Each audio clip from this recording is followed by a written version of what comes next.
నమస్కారం. మీరు కూడా లేడీస్ కార్నర్ వ్యాపారాన్ని ప్రారంభించాలనుకుంటున్నారా? అయితే మీకు ఈ వీడియోలు ఎంతో ఉపయోగకరంగా ఉంటాయి. ఇందులో మీకు లేడీస్ కార్నర్ వ్యాపారాన్ని ఎక్కడ ప్రారంభించాలి, లేడీస్ కార్నర్ని ఎటువంటి షాపులో పెట్టుకోవాలి, షాపు ప్రారంభించడానికి ఏమేమి వస్తువులు అవసరం ఉంటాయి, ఈ వ్యాపారానికి సంబంధించి ఎటువంటి సమస్యలు వస్తాయి, వాటిని ఎలా అధిగమించాలి, కస్టమర్లను ఆకర్షించడం ఎలా మొదలగు అంశాల గురించి వివరంగా తెలుసుకోవచ్చు. ముందుగా మనం ఈ లేడీస్ కార్నర్ వ్యాపారాన్ని ఎటువంటి ప్రాంతంలో ప్రారంభిస్తే లాభసాటిగా ఉంటుందో తెలుసుకుందాం. సాధారణంగా చిన్న గ్రామాలలో లేడీస్ కార్నర్ను వారి ఇళ్లలోనే ప్రారంభిస్తారు. ఒకవేళ మీది చిన్న గ్రామం అయ్యుండి మీరు లేడీస్ కార్నర్ వ్యాపారాన్ని చిన్నగా ప్రారంభించాలి అనుకున్నట్లయితే మీరు కూడా మీ ఇంటి వద్దనే లేడీస్ కార్నర్ వ్యాపారాన్ని ప్రారంభించవచ్చు. అలా కాకుండా ఒకవేళ మీ గ్రామం పెద్దది అయినా లేదా 2-3 ఊర్లు కలిసేటటువంటి జంక్షన్ అయినా కానీ మీరు లేడీస్ కార్నర్ని పెద్దగా పెట్టవచ్చును. ఇలా పెద్ద ఎత్తున వ్యాపారాన్ని ప్రారంభించాలి అనుకునేటప్పుడు అందరికీ అందుబాటులో ఉండేలాగా సెంటర్లో కానీ లేదా మార్కెట్లో కానీ మీ వ్యాపారాన్ని పెట్టుకుంటే బాగా జరిగే అవకాశం ఉంటుంది. ఒకవేళ మీరు వ్యాపారం ప్రారంభించబోయే గ్రామంలో ఇంతకు ముందే వేరే లేడీస్ కార్నర్ షాపు గనక ఉన్నట్లయితే మీరు వ్యాపారాన్ని ప్రారంభించాలా వద్దా, ఒకవేళ ప్రారంభించాలి అంటే ఎక్కడ ప్రారంభించాలి అనే వివరాల కోసం మీ మండలానికి సంబంధించిన బిజినెస్ డెవలప్మెంట్ మేనేజర్ యొక్క సహకారాన్ని తీసుకోవచ్చును. ఈ బిజినెస్ డెవలప్మెంట్ మేనేజర్ దగ్గర మీ గ్రామంలోని అన్ని వ్యాపారాలకు సంబంధించిన వివరాలు ఉంటాయి. అతను వాటిని ఉపయోగించి మీరు గనక వ్యాపారం పెడితే అది జరుగుతుందా లేదా, ఎక్కడ ప్రారంభిస్తే బాగా జరుగుతుంది మొదలైన విషయాలను మీకు తెలియజేస్తాడు. ఈ విధంగా ఈ అంశాలన్నింటినీ దృష్టిలో ఉంచుకొని లేడీస్ కార్నర్ వ్యాపారాన్ని ఎక్కడ ప్రారంభించాలి అనే నిర్ణయాన్ని తీసుకోవాలి. ఇలా స్థలానికి సంబంధించిన నిర్ణయాన్ని తీసుకున్న తర్వాత మీరు ఎటువంటి షాపులో లేడీస్ కార్నర్ని పెట్టుకోవాలనే నిర్ణయాన్ని తీసుకోవాలి. లేడీస్ కార్నర్ను పలు విధాలుగా ప్రారంభించవచ్చును. ఒకటి, ఇక్కడ కనిపిస్తున్నట్లుగా మీ ఇంటిలోనే ఒక గదిలో సరుకు పెట్టుకొని వచ్చిన కస్టమర్లకు చూపించి లేడీస్ కార్నర్ వ్యాపారాన్ని జరుపుకోవచ్చును.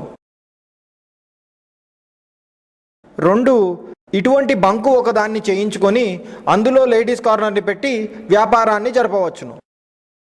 3, ఈ విధంగా ఒక షాపును అద్దెకు తీసుకొని అందులో సరుకును పెట్టి లేడీస్ కార్నర్ వ్యాపారాన్ని జరపవచ్చును. ఇది మాత్రమే కాకుండా ఆడవారికి అవసరమైనటువంటి సామాన్ని ఒక తోపుడు బండి పైన పెట్టి ఊరూరు తిరిగి అమ్ముతారు. ఈ విధంగా కూడా లేడీస్ కార్నర్ వ్యాపారాన్ని జరపవచ్చును. మీ గ్రామంలోని డిమాండ్ని బట్టి మరియు మీ యొక్క ఆర్థిక పరిస్థితిని బట్టి మీరు వీటిలో నుంచి ఏదైనా ఎంపిక చేసుకోవచ్చు. సాధారణంగా చిన్న చిన్న గ్రామాలలో లేడీస్ కార్నర్ వ్యాపారం చేసేటటువంటి వారు వారి ఇంటిలోనే ఒక గదిలో సరుకును పెట్టుకొని వ్యాపారాన్ని నడిపిస్తారు. అదే కొంచెం పెద్ద గ్రామాలలో లేడీస్ కార్నర్ వ్యాపారం పెట్టేటటువంటి వారు ఒక రూములో కానీ లేదా బంకులో కానీ సరుకును అమర్చుకొని వ్యాపారాన్ని నడిపిస్తారు. కానీ అంత పెద్ద ఎత్తులో పెట్టుబడి పెట్టే ముందు తగినంత మంది కస్టమర్లు ఉంటారా లేదా అన్నది చూసుకోవాలి. ఈ విషయంలో మీరు మీ మండలానికి సంబంధించిన బిజినెస్ డెవలప్మెంట్ మేనేజర్ యొక్క సహకారాన్ని తీసుకోవచ్చును. ఈ విధంగా ఎలాంటి షాపును పెట్టుకోవాలి అనే నిర్ణయాన్ని మీరు తీసుకోవాలి. దాని తర్వాత లేడీస్ కార్నర్ వ్యాపారాన్ని ప్రారంభించడానికి ఏమేమి వస్తువులు అవసరం ఉంటాయో మీరు తెలుసుకోవాలి. ఇంటి వద్దనే వ్యాపారాన్ని ప్రారంభించాలనుకునే వారికి సరుకుకయ్యే ఖర్చు తప్ప పెద్దగా పెట్టుబడి ఏమీ అవసరం ఉండదు. ఒక చిన్న బోర్డు ఉంటే సరిపోతుంది. అంతేగాని పెద్దగా బ్యానర్లు, లోపల చెక్కలతో చేయించినటువంటి షెల్ఫ్లు లేదా అల్యూమినియం షెల్ఫ్లు ఇటువంటి ఏమీ పెద్దగా అవసరం ఉండవు. అలా కాకుండా లేడీస్ కార్నర్ను పెద్ద ఎత్తున ఒక షాపులో ప్రారంభించాలనుకునే వారికి మాత్రం చెక్కలతోటి కానీ అల్యూమినియం తోటి కానీ చేయించినటువంటి షెల్ఫ్లు, టేబుళ్ళు, అద్దాలు మరియు మొదలైన సామాను అవసరం ఉంటుంది. దీనికోసం షాపు సైజును బట్టి 50,000 నుండి 70,000 రూపాయల వరకు ఖర్చు వస్తుంది. అందుకోసమని వ్యాపారాన్ని చిన్నగా ప్రారంభించుకుంటే షెల్ఫ్లపైన టేబుళ్లపైన పెట్టే డబ్బును ఎక్కువ వెరైటీ మరియు మంచి డిజైన్లు కలిగినటువంటి సరుకును తీసుకురావడంలో పెడితే ఎక్కువ లాభాలను పొందవచ్చును. సాధారణంగా గ్రామీణ ప్రాంతాలలో లేడీస్ కార్నర్ వ్యాపారం చేసేటటువంటి వారు పౌడర్లు, క్రీములు, బొట్టు బిళ్ళలు, హెయిర్ బ్యాండ్లు, రబ్బర్ బ్యాండ్లు, మెహందీ కోన్లు, కుందన్లు, చెమ్కీలు, లేసులు మొదలైన సరుకులతో పాటుగా పెళ్లిళ్లకు గిల్టు నగలను కిరాయికి ఇచ్చే వ్యాపారం కూడా చేస్తారు. దీనిలో ఎక్కువ లాభాలు వస్తాయి. పైగా ఆ నగ కూడా మీ దగ్గరే ఉండిపోతుంది. ఇది మాత్రమే కాకుండా ఆడవారికి అవసరం ఉండే మామూలు సరుకులతో పాటుగా వారంటీతో వచ్చేటటువంటి గిల్టు నగలను పెట్టడం ద్వారా ఎక్కువ లాభాలను పొందవచ్చు. సరుకును ఎక్కడ నుండి తెచ్చుకోవాలి అనే నిర్ణయాన్ని తీసుకునేటప్పుడు కొన్ని ముఖ్యమైన అంశాలను దృష్టిలో ఉంచుకోవాలి. మొదటిది దూరం. దూరం పెరిగే కొద్దీ రవాణా ఖర్చులు కూడా పెరుగుతాయి. రెండవది, మీరు సరుకును తెచ్చుకోబోయే షాపులో ఎక్కువ వెరైటీలు, మంచి డిజైన్లు ఉన్నాయా లేదా అన్నది చూసుకోవాలి. మూడవది, ఆ షాపు వారు అప్పు ఇస్తారా ఇవ్వరా అన్నది పరిగణలోకి తీసుకోవాలి. సాధారణంగా మీకు తెలిసినటువంటి షాపు వారు అయితే మాత్రమే మీకు అప్పు ఇస్తారు. అలా కాకుండా ఆ షాపు వారి నుండి మీరు సరుకు తెచ్చుకోవడం ఇదే మొదటిసారి అయితే మీకు అప్పు ఇవ్వకపోవచ్చు. కానీ మీరు వారి దగ్గరే ఒక 2-3 సార్లు గనక సరుకును తెచ్చుకున్నట్లయితే మీకు వారు అప్పు ఇచ్చే అవకాశం ఉంటుంది. నాలుగవది, తక్కువ ధర. మీరు ఏ ప్రాంతం నుండైతే సరుకును తెచ్చుకోవాలి అనుకుంటున్నారో ఆ ప్రాంతంలో అన్ని షాపులలోకి ఈ షాపు వారు తక్కువ ధరకు ఇస్తున్నారా లేదా అన్నది చూసుకోవాలి. ఈ విషయాలను దృష్టిలో ఉంచుకొని సరుకును ఎక్కడ తెచ్చుకుంటే బాగుంటుందో నిర్ణయించుకోవచ్చును. సరుకును తెచ్చుకునేటప్పుడు అందులో ఏదైనా డ్యామేజ్ ఉందా లేదా అన్నది జాగ్రత్తగా షాపులోనే చూసుకొని తెచ్చుకోవాలి.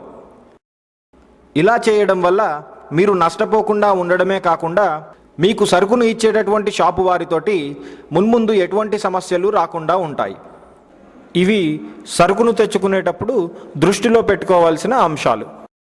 ఇప్పుడు మనం ఈ వ్యాపారానికి సంబంధించి ఎటువంటి సమస్యలు వస్తాయి, వాటిని ఏ విధంగా అధిగమించాలో తెలుసుకుందాం. ఈ వ్యాపారం చేసే చాలామందికి ఎదురయ్యేటటువంటి సమస్య ఇచ్చినటువంటి అప్పులు తిరిగి వసూలు కాకపోవడం. సాధారణంగా గ్రామీణ ప్రాంతాలలోని కొనుగోలుదారులు సరుకును అప్పు పెట్టి తీసుకువెళ్తారు. ఒకవేళ మీరు అప్పు ఇవ్వను అన్నట్లయితే వారు మీ పోటీదారుల దగ్గరికి వెళ్ళిపోయే అవకాశం ఉంటుంది. అందుకోసమని అప్పుల విషయంలో జాగ్రత్తగా వ్యవహరించాలి.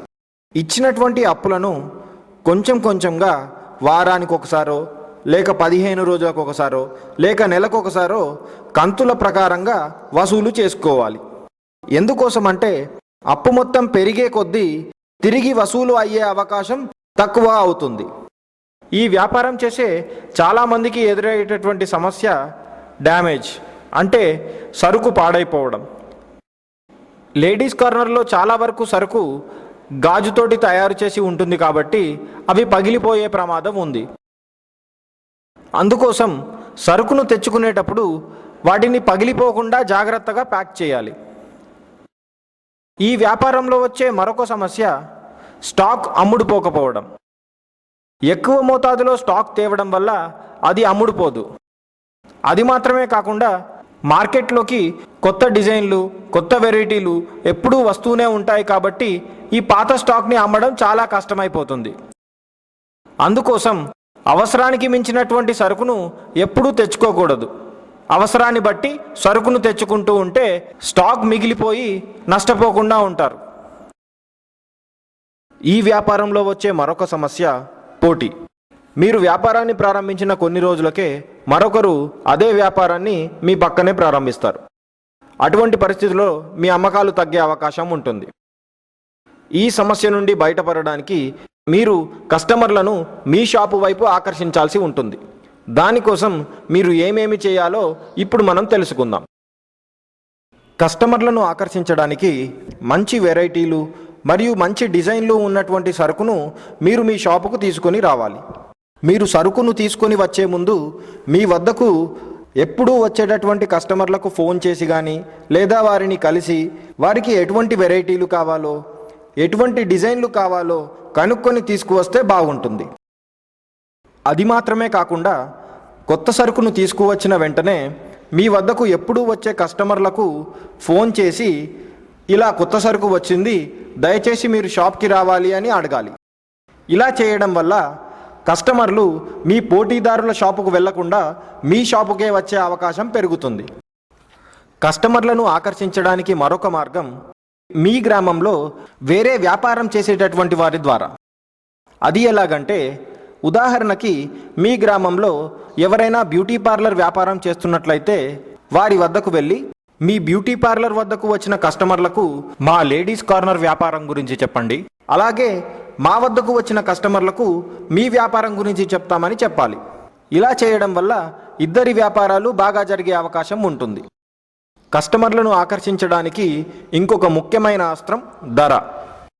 మీరు మీ పోటీదారుల కంటే కొంచెం తక్కువ ధరకే గనక సరుకును ఇచ్చినట్లయితే కస్టమర్లు ఎప్పుడూ మీ వద్దకే వచ్చే అవకాశం పెరుగుతుంది. కస్టమర్లతో ఎల్లప్పుడూ మర్యాదగా నడుచుకోవాలి. వారు మీ షాపుకు కానీ ఇంటికి కానీ వచ్చినప్పుడు వారికి మంచినీరు ఇచ్చి మర్యాదగా చూసుకోవాలి.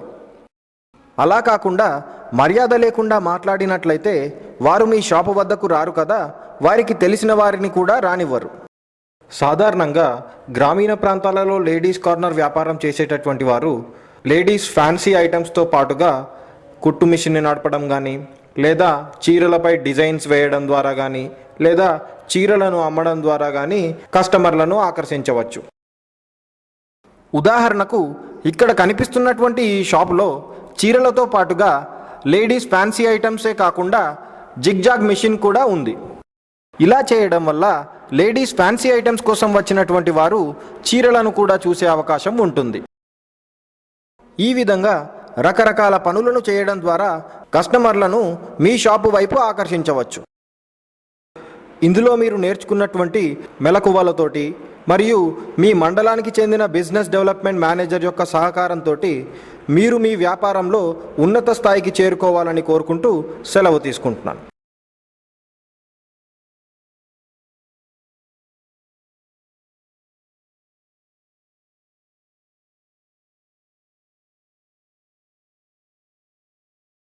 మేము నిర్వహించిన ఒక సర్వేలో లేడీస్ కార్నర్ వ్యాపారం చేసేవారికి సంబంధించి కొన్ని ముఖ్యమైన వివరాలు వెలుగులోకి వచ్చాయి.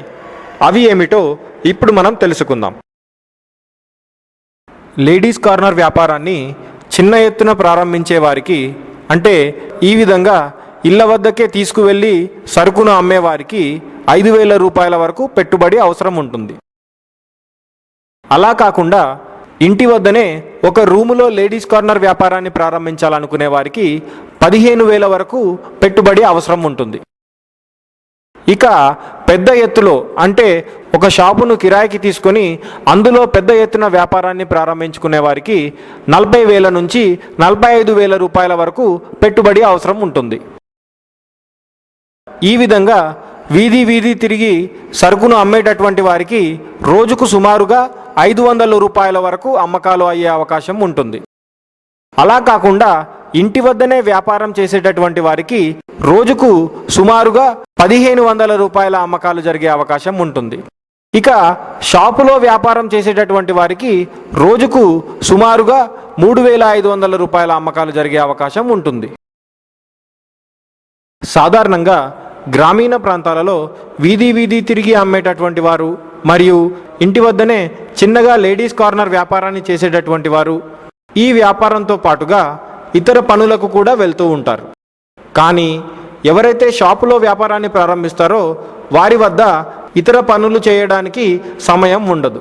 ఎప్పుడు వారు పెట్టినటువంటి లేడీస్ కార్నర్ షాపులోనే పని చేయడంతో సరిపోతుంది.